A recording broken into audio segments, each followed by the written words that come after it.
Oh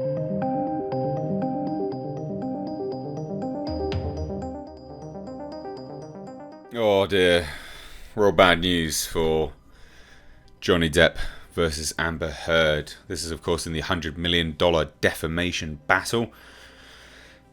Oh, quite a big loss, actually, for Johnny Depp. Quite concerning. I've followed this sporadically, not meticulously, as I have other cases.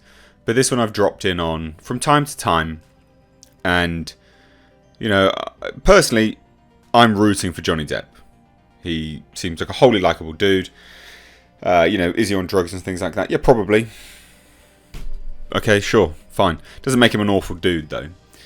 And so I've been rooting for him, obviously, subsequently, throughout all of this. And this is quite a big blow. So let's dive into what this article states, courtesy of Deadline, because they outline it quite succinctly. Less than a month before the long-delayed trial in Johnny Depp's $100 million, it's quite crazy, defamation lawsuit against Amber Heard is set to start. The former Pirates of the Caribbean star took a hit Thursday in his efforts to hobble his wife's defense. And $100 million countersuit. I mean, it's worth a lot of money.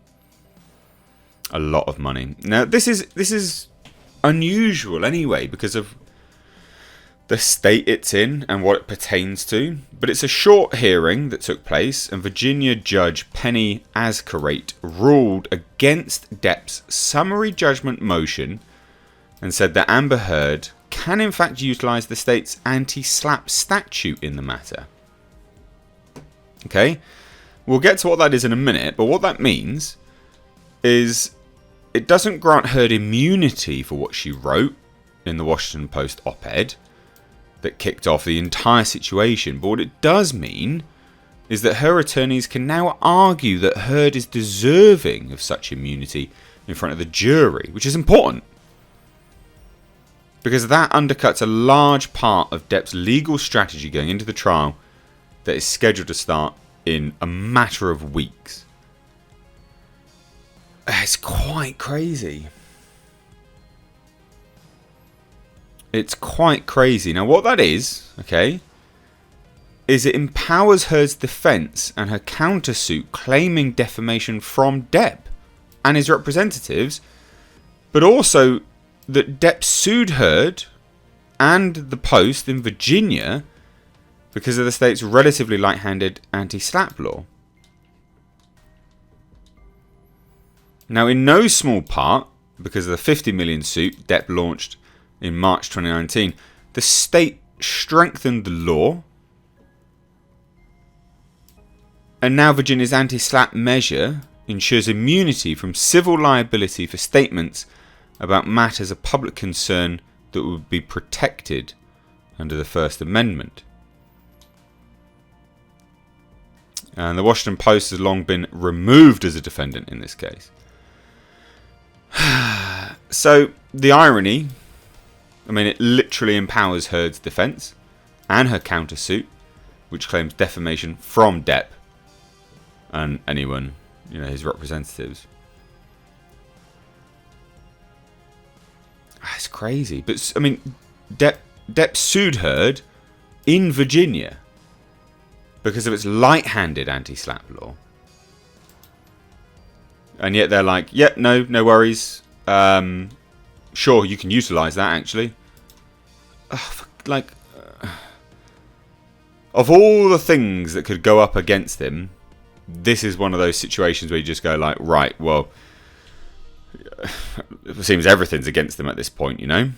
He sued in Virginia because they have a light-handed anti-SLAPP law. But they're like, yeah, sure, you can use that, actually. Even though that's quite, you know, it's not massively usual. Now, unlike a past attempt by Depp to slip out of Heard's 2020 countersuit, Azcarate on Thursday said that Heard's Post piece about domestic violence does rise to the level of an issue of public concern. That is vital for the actress as it reframes the legal dispute. So Azcarate is basically saying, yeah, Heard's Washington Post op-ed piece about domestic violence that is actually of public concern now. So all of this is enabling Amber Heard, all of it. So Depp's team has pushed the point that the defamation is of a private nature and therefore not covered by the anti-SLAPP law. And SLAPP is strategic lawsuit against public participation. Which, even further, again, because they're saying it's all of this is quite literally empowering Amber Heard, and I fucking don't get it. Because the reason that, and it makes perfect sense, the reason why Johnny Depp and his legal team is going, this is not covered by SLAPP, is because the op-ed doesn't actually name Depp. Right? It doesn't name Depp. So it's of a private nature.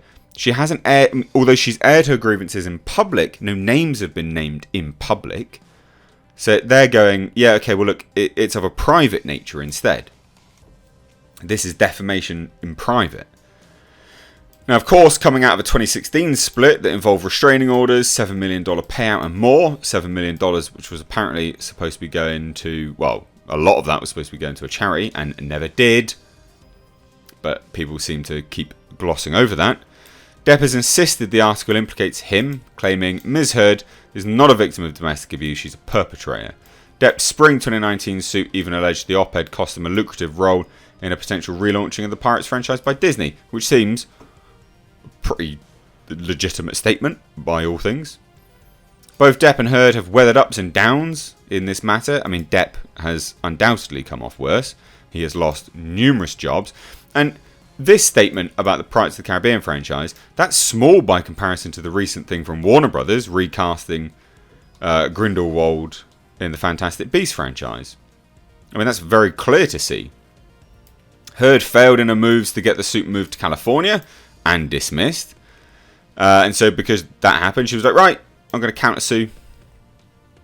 And after losing his UK libel suit against Rupert Murdoch's The Sun, which called him a wife beater, which was just a ridiculous thing anyway. And then the appeal was denied. Again, absolutely ridiculous. Again, I stand with Johnny Depp on this matter. Depp also came up short in January in his desire to see Heard's big bucks countersuit tossed down. It doesn't look good.